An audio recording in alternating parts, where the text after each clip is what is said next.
My name is Emily. I'm 28 years old. I run a digital branding agency that I built from scratch, starting with nothing but a secondhand laptop and a stubborn belief that I could make something out of nothing. Now I have clients, contracts, a team that trusts me, and a reputation that took years to earn.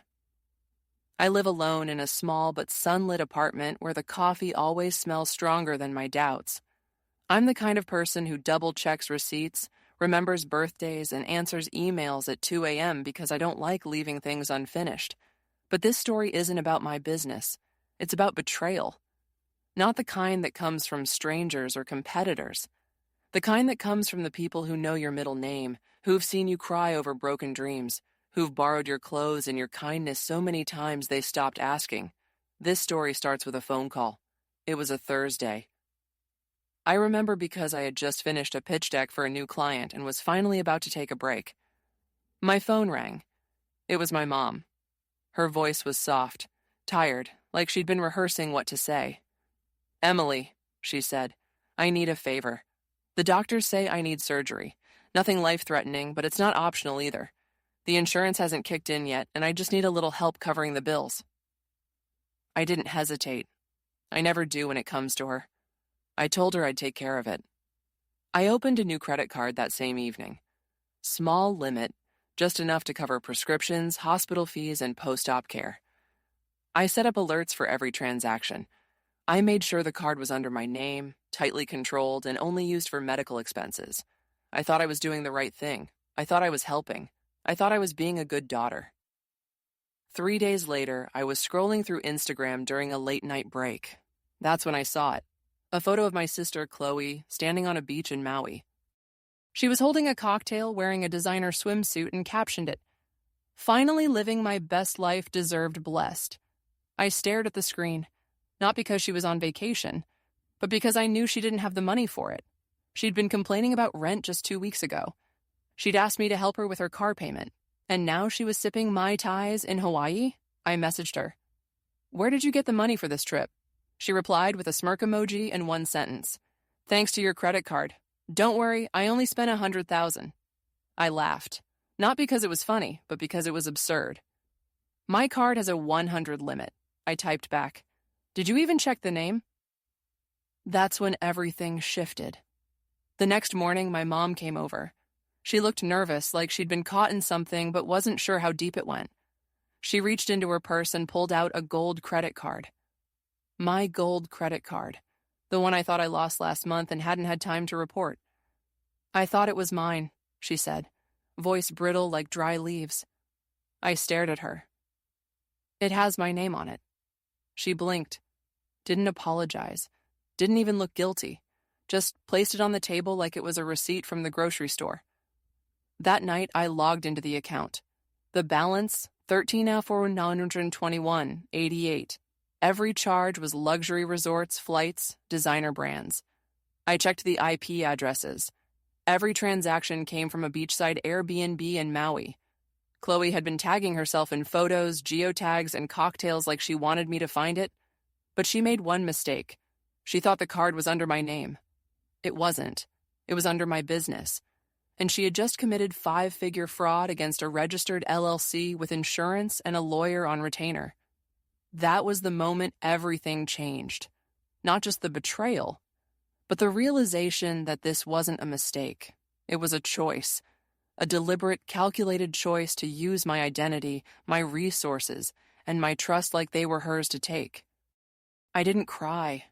I didn't scream.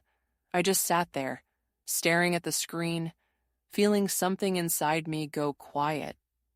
Not broken, just done. Because when betrayal wears your last name, it doesn't knock.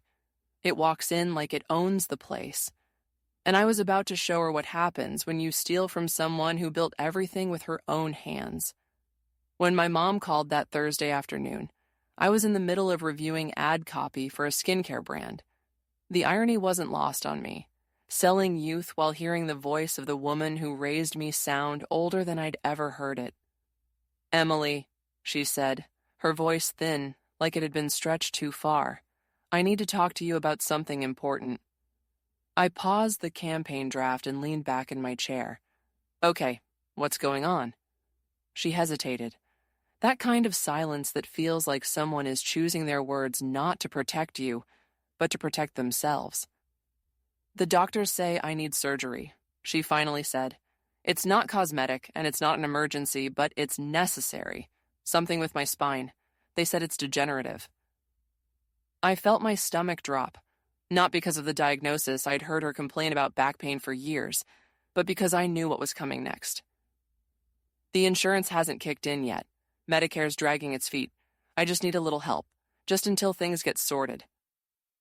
I didn't ask how much. I didn't ask why she hadn't told me sooner. I just said, of course, I'll take care of it. Because that's what I do. I take care of things. I've been taking care of things since I was 17, and my dad walked out. Since Chloe dropped out of college and moved back in. Since Mom started forgetting bills, and I started remembering them for her. I opened a new credit card that night. Small limit, $2,000. Just enough to cover prescriptions, hospital visits, and whatever post-op care she might need. I linked it to my phone, set up alerts for every transaction, and made sure it was under my name. I even called the bank to confirm the fraud protection policy. I wasn't just being generous, I was being careful. Because I've learned that in my family, generosity without boundaries is just an invitation to be drained. I drove to her apartment the next day with a folder of paperwork.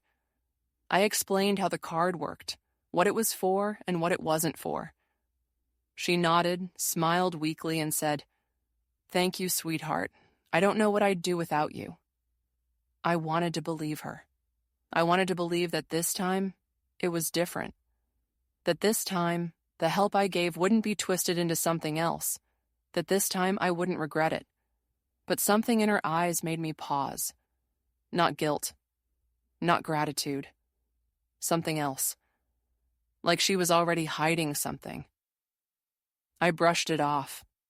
I told myself I was being paranoid. That I was projecting old wounds onto a new situation.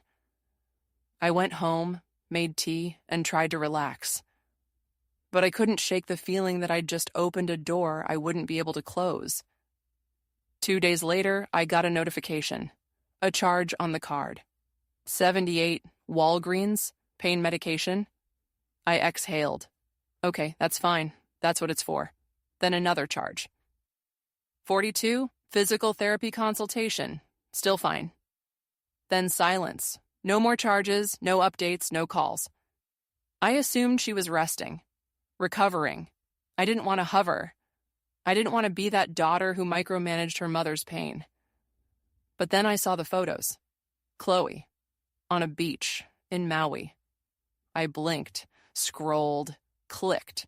There she was, laughing with friends, holding a drink with a tiny umbrella, wearing sunglasses that cost more than my monthly grocery bill. I stared at the screen, trying to make sense of it. She'd been complaining about money. She'd asked me to help with her car payment. She'd said she was barely surviving. And now she was on vacation? I messaged her. "Where did you get the money for this trip?" She replied instantly. "Thanks to your credit card? Don't worry, I only spent $100,000. I froze. That wasn't possible. My card had a $2,000 limit. I'd set alerts. I'd monitored it. There was no way. I typed back, "My card has a $2,000 limit. Did you even check the name?" She didn't reply. I called my mom. She answered on the second ring.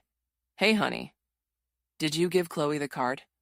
There was a pause, then a sigh. I didn't give it to her. She found it in my purse. "What card?" Another pause. Then she said, "The gold one." My heart stopped. The gold card. The one I thought I lost last month. The one I hadn't used since college. The one linked to my business account. "I thought it was mine," she said. "It has my name on it," I replied. She didn't apologize. She didn't explain. She just said, "I didn't think it would be a big deal." I hung up. I didn't cry. I didn't scream. I just opened my laptop and logged into the account. 13,421.88. Every charge was luxury, resorts, flights, designer brands. I checked the IP addresses. Every transaction came from a beachside Airbnb in Maui. Chloe had been tagging herself in photos, geotags, and cocktails like she wanted me to find it. but she made one mistake. She thought the card was under my name. It wasn't. It was under my business, and she had just committed fraud against a registered LLC, and I wasn't going to let it slide. I didn't sleep that night. After seeing the photos of Chloe and Maui, I sat in bed with my laptop open, the glow of the screen painting my face in cold light. I wasn't angry yet. I was still trying to understand, still trying to believe that maybe, somehow, this was a misunderstanding. I logged into my credit card portal. Not the one I'd opened for Mom's medical bills. That one was untouched, sitting quietly with its $2,000 limit and 2 small charges from Walgreens and a physical therapy clinic. No, I logged into the old account, the gold card, the one I hadn't used since college, the one I thought I lost last month and hadn't gotten around to canceling. The balance, 13,421.88. I stared at the number. It didn't feel real. It felt like someone had typed it in just to see how I'd react. I opened the transaction history. Every charge was luxury. Designer boutiques, resort stays, first-class flights, spa packages. The timestamps matched the exact days Chloe had posted her vacation photos. I clicked into the details. Each transaction had a location tag. Every single one came from the same beachside Airbnb in Maui. She hadn't even tried to hide it.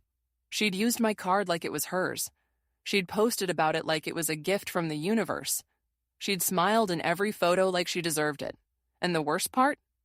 She thought I wouldn't notice. Or worse, she thought I wouldn't do anything. I closed the laptop and sat in silence. I wasn't just betrayed. I was erased. My name was on every receipt. My business was tied to every charge. My identity had been used like a costume for someone else's vacation. I called my mom the next morning. She answered quickly, like she'd been waiting. "Hey, honey," she said, voice light. "Did you give Chloe the gold card?" There was a pause, then a sigh. "I didn't give it to her. She found it in my purse." I felt my throat tighten. "You had it in your purse?" "I thought it was mine," she said. "It's been there for weeks. It has my name on it." I didn't look that closely. I wanted to scream, but I didn't. I just said, "She spent over $13,000. She said she needed a break," Mom replied. "She's been stressed." I hung up. I didn't trust myself to speak. I messaged Chloe. "Me. Just saw the charges. Hope the pina colada was worth it." She replied with 3 laughing emojis. Then, "You wouldn't dare. We're family." That word, family, used like a shield, like a magic spell that's supposed to make theft sentimental. I stared at the screen. She didn't deny it. She didn't apologize. She didn't even pretend to feel bad. She smirked through text, and that's when something in me snapped. I wasn't the girl who paid for everyone's mistakes anymore. I wasn't the sister who quietly covered rent, tuition, bail. I wasn't the daughter who swallowed guilt like medicine. I was a business owner. I was a legal entity. And she had just committed fraud against my LLC. I screenshotted her message, sent it to my attorney, Maya. She replied instantly. "Perfect. Thanks for handing us motive." That evening, Chloe showed up at my apartment. She didn't knock. She just stood there, arms folded, sunglasses perched on her head like a crown. I opened the door just wide enough for her to see my face. "I can't believe you're dragging this into court," she said. I didn't blink. "I didn't drag anything," I said. "You charged your betrayal." She stepped forward. "You really want to destroy your own sister over money?" I looked at her, and in that moment, I saw it clearly. It was never about money. It was about entitlement. She didn't want cash. She wanted access to my effort, to my reputation, to my resources. My identity was just a tool to her. I didn't answer her question. I handed her a copy of the subpoena. "You have 10 days to respond," I said, "or it moves to court." Then I closed the door. She screamed at the wood, called me selfish, called me cold. But that night, I slept better than I had in years. Because choosing peace doesn't always mean avoiding conflict. Sometimes it means finally being willing to confront the war you've pretended wasn't happening. And I was done pretending. I've always believed that numbers tell the truth people try to hide. That night, after Chloe's smug message and my mother's brittle excuse, I sat down with my laptop and opened the portal to my business credit account. The gold card. The one I hadn't touched since college. The one I thought I'd lost in a move and never bothered to cancel because it was buried under paperwork I hadn't looked at in years. The login screen blinked at me like a dare. I typed in my credentials. Two-factor authentication, security code, access granted, and there it was. 13,421, DD8. I stared at the number. It didn't feel real. It felt like a slap. Not just because of the amount, but because of what it represented. I clicked into the transaction history. The list was endless. Every charge was a luxury. Designer boutiques, spa packages, resort stays, first-class flights, brands I'd only ever seen in magazines, dates that matched Chloe's Instagram posts down to the hour. I opened the details. Each transaction had a location tag. Every single one came from a beachside Airbnb in Maui. She hadn't even tried to hide it. She'd used my card like it was hers. She'd posted about it like it was a gift from the universe. She'd smiled in every photo like she deserved it. And the worst part, she thought I wouldn't notice. Or worse, she thought I wouldn't do anything. I closed the laptop and sat in silence. I wasn't just betrayed, I was erased. My name was on every receipt. My business was tied to every charge. My identity had been used like a costume for someone else's vacation. I opened the account settings. That's when I saw it. The card wasn't under my personal name. It was under my LLC, Ellis Brand Strategies. My company, my livelihood, the entity I built from scratch, from late nights and early mornings, from unpaid invoices and cold calls, from grit and caffeine and the kind of faith that doesn't come easy. The gold card was a business card. High limit, fraud protection, corporate liability. And Chloe had just committed 5-figure fraud against a registered LLC. I felt something shift inside me. Not rage, not sadness, clarity. This wasn't a family squabble. This was a legal violation. I opened my business insurance portal, logged in, checked the fraud protection clause. Any unauthorized charges over $50,000 triggered a federal inquiry. I did the math. Chloe had spent over $100,000. I wasn't just covered, I was armed. I picked up my phone and called Maya Hensley, my corporate attorney. She answered on the second ring. "Emily," she said, calm as ever. "What's going on?" I told her everything. The card, the charges, the Instagram posts, the message, the smirk. She didn't gasp. She didn't flinch. She just said, "You want civil or criminal?" "Both," I whispered. She nodded like I'd asked for oat milk in my coffee. "Okay," she said. "Here's what we do." She walked me through the plan. First, we alert the issuing bank. Business fraud, family perpetrated, fully documented. Then we pull every receipt, every transaction log, every geostamp charge. We file a claim, one that triggers a federal inquiry. Then we freeze the account, lock the card, initiate a formal investigation. I listened, taking notes, feeling the fog in my brain begin to lift. This wasn't just about money. This was about identity, about boundaries, about finally drawing a line that couldn't be crossed. Maya ended the call with one sentence. "We'll make sure she regrets every swipe." I sat in silence for a long time after that. Not because I was afraid, but because I was ready. Ready to stop being the sister who fixes everything. Ready to stop being the daughter who absorbs everyone's chaos. Ready to be the woman who protects what she built. Because Chloe hadn't just stolen money. She'd stolen my face. And I was about to show her what happens when you steal from someone who knows how to fight back. It was late. The kind of late where the city outside my window had gone quiet, and even the hum of traffic had faded into silence. I was sitting at my desk, staring at the subpoena I'd just printed. Chloe had 10 days to respond. 10 days before this moved from a family disaster to a courtroom drama. My phone rang. Blocked number. I let it go to voicemail. Then it rang again. Same number. I answered. "Emily," my mother's voice came through, sharp and flat. Not sick, not frail. Just cold. You need to let this go, she said. I didn't reply. It was just a card, she continued. You're blowing this out of proportion. I closed my eyes. No, Mom, I said quietly. It wasn't just a card. It was my name. There was a pause. Then she said something I'll never forget. If you go through with this, the family will have to pick sides. I felt my breath catch. There it was. The softest threat, wrapped in concern, laced with guilt. Not I'm sorry. Not she shouldn't have done that. Just a warning, a line drawn in sand. I leaned back in my chair and stared at the ceiling. She stole over 100,000, I said. That's not a mistake. That's a felony. She only did it because she thought you'd say no.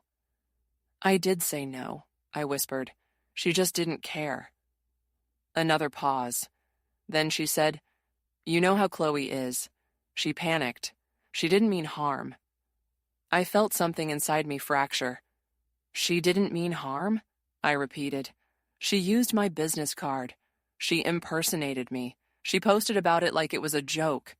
She's your sister, Mom snapped. She made a mistake. I didn't yell. I didn't cry. I just said, and now she's going to face the consequences. You're ruining her life. No, I said. She ruined mine. I'm just documenting it. There was silence on the other end. Then she said, What kind of daughter ruins her own family for the sake of proving a point? I didn't answer, because the real question was, what kind of mother lets one daughter rob the other blind and calls it loyalty? I hung up, not out of anger, out of clarity, because that call wasn't about reconciliation. It was about control. It was about reminding me of my role, the fixer, the forgiver, the one who absorbs the damage so others can keep pretending. But I wasn't that daughter anymore. I opened the private folder on my drive, the one labeled, For When They Forget. Inside were years of screenshots, bank transfers I never got back, messages where I paid for rent, tuition, bail. Photos of Chloe wearing my clothes, using my things, smiling like she owned the world. I selected the most damning ones, sent them to Maya.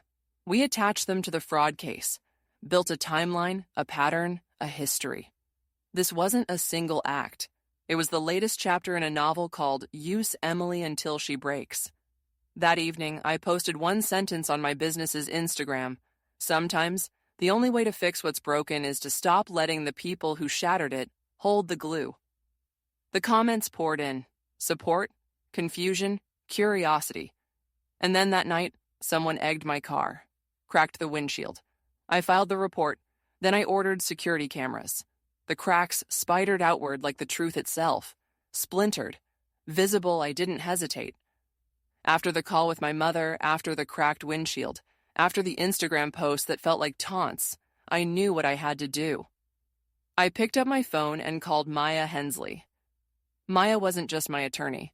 She was the kind of woman who wore silence like armor and spoke like a scalpel. We'd met 3 years ago when I needed help drafting contracts for Ellis Brand Strategies. She'd been recommended by a client who described her as the kind of lawyer who doesn't blink when things get ugly. She answered on the second ring. Emily, she said, voice calm, clipped. Talk to me. I didn't sugarcoat it. I think my sister committed fraud against my business. There was a pause, not of shock, of calculation. Tell me everything, she said. I did. The gold card, the charges, the Instagram posts, the message, the confrontation, the call from my mother. I told her about the 13,421,88, about the IP addresses, about the fact that the card wasn't personal, it was corporate. She didn't gasp. She didn't flinch. She just said, You want civil or criminal? Both, I whispered. She nodded like I'd asked for oat milk in my coffee. Okay, she said. Here's what we do. First, we alert the issuing bank. Business fraud. Family perpetrated. Fully documented. Then we pull every receipt, every transaction log, every geostamp charge. We file a claim, one that triggers a federal inquiry if the amount exceeds $50,000. It did. twice over. I opened my laptop and began compiling everything. Receipts, screenshots, Instagram posts, text messages. I created a folder titled Fraud Case, Chloe Ellis. Inside, I dropped everything.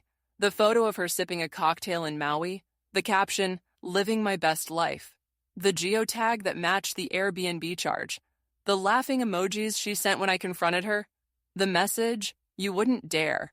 We're family. I screenshotted it, sent it to Maya. She replied instantly, Perfect. Thanks for handing us motive. I kept going. I pulled the IP logs from the credit card portal. Every login came from her apartment. Every charge matched her location. I found the timestamp from the day she activated the card.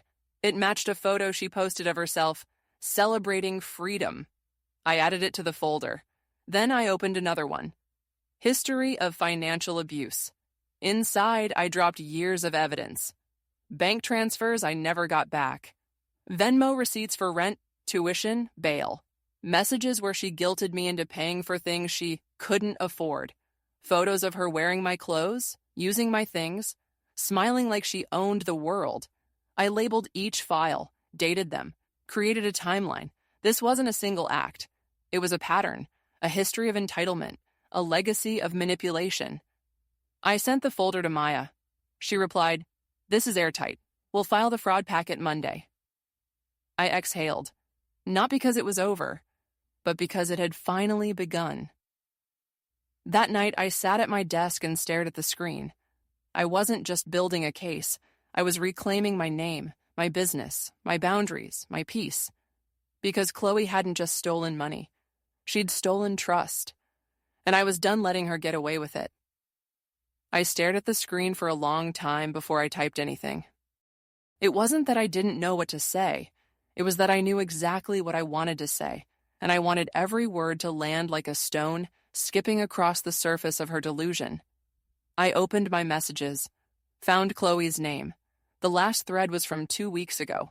She'd asked me to Venmo her $60 for emergency groceries. I'd sent it, no questions asked. This time I didn't ask either. I just wrote, Hey, just found out what you did. Hope the pina colada was worth it. You'll be hearing from the fraud unit soon. I hit send. No emojis, no passive-aggressive tone, just facts. She replied within minutes. 3 laughing emojis. Then, you wouldn't dare. We're family. I stared at the message. Not because it surprised me, but because it confirmed everything I already knew. She didn't think she'd done anything wrong. She thought she'd done something clever. She thought the word family was a get-out-of-jail-free card. I took a screenshot, sent it to Maya. She replied instantly. Perfect. Thanks for handing us motive. I sat back in my chair and stared at the ceiling. That word, family, used like a shield, like a spell, like a weapon. It wasn't the first time. I'd heard it when she crashed my car and said, We're family, you'll understand. I'd heard it when she borrowed my laptop and never returned it. I'd heard it when she used my Netflix account for 3 years and changed the password. But this time, it wasn't about inconvenience. It was about identity, about theft, about impersonation. I typed back, Family doesn't mean immunity, it means responsibility. You crossed a line, and now you'll face the consequences. No reply, just silence. I didn't expect her to respond. Not with anything real. Not with anything honest. Because Chloe didn't do accountability. She did charm. She did deflection. She did damage control. But this time, there was no charm. No control. Just a paper trail. I opened my email and drafted a formal statement for the bank. Outlined the fraud. Attached the screenshots, linked the IP logs, included the Instagram posts. I sent it to Maya for review. She replied, Submitting the fraud packet Monday. We'll freeze the account and initiate the inquiry. I exhaled, not because it was over, but because it had finally begun. That night, I sat on my couch with a cup of tea and stared at the mug in my hand. It was the one Chloe gave me last Christmas. White ceramic, gold lettering. Best sister ever. I stared at it for a long time. Then I walked to the kitchen, opened the trash can. Dropped it in, no drama, no tears, just gravity. Because sometimes the most powerful thing you can do is let false things fall quietly. I didn't sleep that night, not because I was afraid, but because I was remembering. It's strange how betrayal doesn't just echo in the present. It reverberates through the past. Every time Chloe had borrowed something and never returned it. Every time Mom had said, "She's going through a lot," as if that justified everything.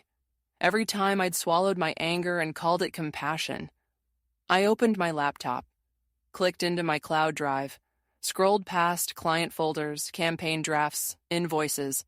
Then I found it. A folder I hadn't touched in months, labeled "For When They Forget." Inside were years of receipts, screenshots, bank transfers, messages, photos, evidence, not of crimes, but of patterns. I opened the first file, a Venmo receipt from 2019, $800. Tuition help, you're the best. Then another, $200. Car broke down again. You're a lifesaver. Then another, $500. Bail, please don't tell Mom. I kept scrolling. Photos of Chloe wearing my clothes, using my laptop, sleeping in my apartment without asking. Messages from Mom. She's your sister. She's struggling. She didn't mean it. I remembered every moment, every time I'd said yes when I wanted to say no. Every time I'd paid the price for someone else's recklessness. I wasn't angry. I was tired. Tired of being the responsible one. Tired of being the emotional sponge. Tired of being the silent witness to my own erasure. I selected the most damning files, compiled them into a new folder. Fraud case, pattern of abuse. I sent it to Maya. She replied, "This builds a timeline, a history. It's not just fraud, it's sustained exploitation." I stared at the screen. Then I opened Instagram. Not my personal account, my business account, Ellis Brand Strategies, the place where I posted marketing tips, client wins, motivational quotes. I clicked New Post, typed one sentence. Sometimes the only way to fix what's broken is to stop letting the people who shattered it hold the glue. I hit publish. The response was immediate. Comments poured in, some supportive, some confused, some curious. Then came the DMs. "Are you okay? Is this about your sister? Do you need help?" I didn't reply, because it wasn't about them. It was about me, about reclaiming my voice, about telling the truth, about refusing to be silent anymore. That night, someone egged my car, cracked the windshield. I filed the report. Then I ordered security cameras. The cracks spidered outward like the truth itself, splintered, visible, irreversible. I knew who did it, not directly, but by instruction. Chloe had always been too pretty to dirty her own hands. She preferred damage by influence. But I had receipts, and now I had footage. The camera caught a shadow, a license plate. I forwarded it to law enforcement, and with that, the game stopped being quiet. 2 days after Maya submitted the fraud packet, I got the call. The bank had frozen all charges. The insurance company had opened a formal inquiry. My business account was locked for review, but flagged as protected. Chloe's account, however, was not so lucky. By Wednesday, she couldn't even buy a smoothie. That's when the calls started. Blocked numbers. Voicemails dripping with fake concern. "Hey, Em, just checking in. Hope you're okay. Emily, this is getting out of hand. Let's talk." But then came the one that burned. Mom. "Emily," she said, voice sharp, "you're ruining her life." I didn't flinch. "She stole over 100,000, I said. "That's not a mistake, that's a felony." "She only did it because she thought you'd say no." "I did say no," I whispered. "She just didn't care." There was a pause. Then the softest threat I never saw coming. "If you go through with this, the family will have to pick sides." I didn't reply, because I already knew what side they'd pick. The one that made the least noise, the one that didn't press charges, the one that kept secrets. But I wasn't that daughter anymore. I was done being the quiet one. That afternoon, Maya called. "She's being served today," she said. "Officially, legally, a fraud complaint backed by corporate counsel." I nodded. Good. That night, I sat on my couch sipping tea, watching the security footage from the camera I'd installed after the windshield incident. A shadow, a license plate, forwarded to law enforcement. The next morning, Chloe showed up at my doorstep. She didn't knock.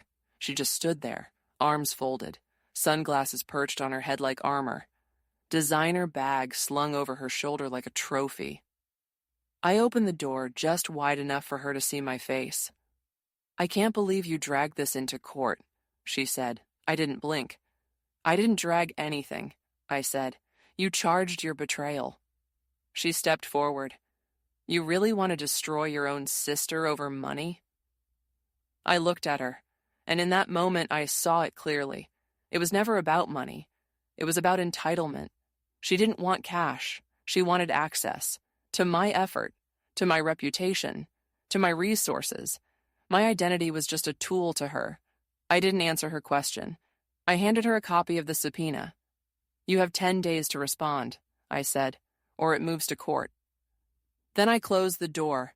She screamed at the wood, called me selfish, called me cold. But that night, I slept better than I had in years. Because choosing peace doesn't always mean avoiding conflict. Sometimes it means finally being willing to confront the war you've pretended wasn't happening. And I was done pretending. It hit me in the quiet, not during the confrontation, not when Chloe stood at my door, sunglasses shielding her shame like a designer brand, not when she asked, "You really want to destroy your own sister over money?" No, it hit me later, when the door was closed, when her voice was gone, when the silence was finally mine. It was never about money. It was about access. She didn't want cash. She wanted my effort, my reputation, my resources. She wanted the life I built, without building anything herself. She wanted my name, not because she respected it, but because it opened doors she couldn't unlock on her own. She wore my identity like a mask, used my credit like a costume, and when I pulled it off, she called me cruel. I sat on my couch, staring at the subpoena she'd crumpled in her hand before storming off. I didn't feel victorious. I felt awake. Because for the first time, I saw the architecture of our relationship clearly. It wasn't built on love. It was built on leverage. She leveraged guilt. She leveraged history. She leveraged the word family like a crowbar to pry open my boundaries. And I let her. For years. I let her borrow. I let her take. I let her twist. Because I thought that's what love looked like. But love isn't theft. Love isn't manipulation. Love isn't silence in the face of betrayal. I walked to my desk, opened my laptop, clicked into the folder labeled Fraud Case, Chloe Ellis. Then I opened another one. Closure inside, I dropped the final screenshot. Her message, "You wouldn't dare. We're family." I renamed it The Lie That Broke the Spell. Then I opened my email. Subject, Final Submission. To Maya Hensley. Attached, all evidence. Message, I'm ready to testify, not to punish her, to record the truth. I hit send. Then I opened Instagram. Not my business account, my personal one. I hadn't posted in weeks. I clicked New Post. Typed one sentence. Forgiveness doesn't mean reunion. Sometimes it means closing the ledger and choosing peace over permission. I hit publish. The comments poured in. Support, confusion, curiosity. I didn't reply, because this wasn't about them. It was about me. That night, I poured myself tea in the mug Chloe gave me last Christmas. White ceramic, gold lettering, best sister ever. I stared at it. Then I walked to the kitchen, opened the trash can, dropped it in. No drama, no tears, just gravity. Because false things don't deserve ceremony. They deserve silence. And in that silence, I felt something I hadn't in weeks. Freedom. Not the kind that comes from revenge. The kind that comes from release. From letting go of the version of myself that believed love meant sacrifice. That believed boundaries were cruel. That believed silence was strength. I wasn't silent anymore. I was whole. After Chloe stormed away from my doorstep, the silence was deafening. No texts, no calls, no threats, just nothing. It was the kind of quiet that doesn't feel peaceful. It feels strategic, like someone is waiting for you to blink first. But I didn't blink. I stayed focused. I kept working. I kept documenting. Because silence isn't always surrender. Sometimes it's just the calm before the paperwork storm. Maya called 2 days later. "I've got something," she said. I sat up straighter. "The bank forwarded us more data," she continued. "Time-stamped IP addresses, device logs, a flagged login attempt from Chloe's apartment the day she activated the gold card." I felt my breath catch. "That's the nail," she said. I opened the file she sent. There it was, a login from Chloe's IP address. Same day she posted a photo of herself holding a cocktail with the caption, "Freedom tastes like pineapple." Same hour the card was activated, same minute the first charge hit the account. She hadn't just used the card. She'd logged in. She'd accessed the account. She'd impersonated me. I stared at the screen. It wasn't just fraud. It was identity theft. And it was documented. I forwarded the file to my insurance provider. They replied within hours. Claim approved. Full fraud protection enacted. Charges refunded. Account cleared. My business account returned to normal. But the case didn't end there. Because once insurance pays out, the company has the right to pursue the thief for restitution. And now they were. Not just me. Them. Chloe wasn't facing just a lawsuit from her sister. She was facing financial recovery from a billion-dollar insurance provider. And suddenly, she remembered how to beg. I found her email at midnight. Subject line, "Please, Emily." She wrote like a martyr. Said her life was falling apart. Said she was going through things when she took the card. Said mom was sick and she panicked. Funny. She didn't look panicked sipping Mai Tais in Maui. She ended with, "If you drop the case, I'll pay you back. Swear on everything." I replied with one sentence. "Pay the insurance company. They own the debt now." No response. But 2 hours later, I got a new email. From Mom. Subject line, "What kind of daughter ruins her own family for the sake of proving a point?" I didn't answer. Because the real question was, what kind of mother lets one daughter rob the other blind and calls it loyalty? I closed the email, archived it, blocked the sender, not out of anger, out of necessity. Because healing isn't a door you open for guests who set your house on fire. The silence returned. But this time, it felt different. It wasn't eerie. It was earned. Because I had the truth. I had the evidence. I had the protection. And I wasn't afraid anymore. I stared at the screen, letting the words settle. The charges were refunded. The account was cleared. My business was restored. But the case wasn't over. Because once insurance pays out, the company has the right to pursue the thief for restitution. And now they were, not just me, them. Chloe wasn't facing just a lawsuit from her sister. She was facing financial recovery from a billion-dollar insurance provider. And suddenly, she remembered how to beg. I found her email at midnight. Subject line, "Please, Emily." She wrote like a martyr. Said her life was falling apart. Said she was going through things when she took the card. Said mom was sick and she panicked. Funny. She didn't look panicked sipping Mai Tais in Maui. She didn't look desperate in the photo she posted with captions like, "Finally free" and "Living my best life." She looked smug. She looked entitled. She looked like someone who never thought the consequences would catch up. Her email ended with, "If you drop the case, I'll pay you back. Swear on everything." I stared at the screen. Then I typed one sentence. "Pay the insurance company. They own the debt now." I hit send. No drama, no emotion, just truth. 2 hours later, I got another email. From Mom. Subject line, "What kind of daughter ruins her own family for the sake of proving a point?" I didn't reply. Because the real question was, what kind of mother lets one daughter rob the other blind and calls it loyalty? I archived the message, blocked the sender, not out of anger, out of necessity, because healing isn't a door you open for guests who set your house on fire. The silence returned, but this time it felt different. It wasn't eerie. It was earned, because I had the truth, I had the evidence, I had the protection, and I wasn't afraid anymore. The next morning, Maya called. Her voice was lighter than usual. "The insurance company's pursuing civil restitution," she said. "You're in the clear financially. No need for you to attend court unless you want to testify." I sat with that. I didn't want revenge. I wanted peace. But peace wasn't silence anymore. Peace was boundaries, legally protected. Financially enforced, emotionally permanent. "I'll testify," I said, not to punish her, to record the truth. Because someday, someone would tell this story differently. Paint her as the misunderstood sister, me as the cruel one. I wanted it on record. She lied, she stole, she smirked while doing it, and I forgave her. But I didn't excuse her. That night, I poured myself tea in the mug she gave me last Christmas. White ceramic, gold lettering. Best sister ever.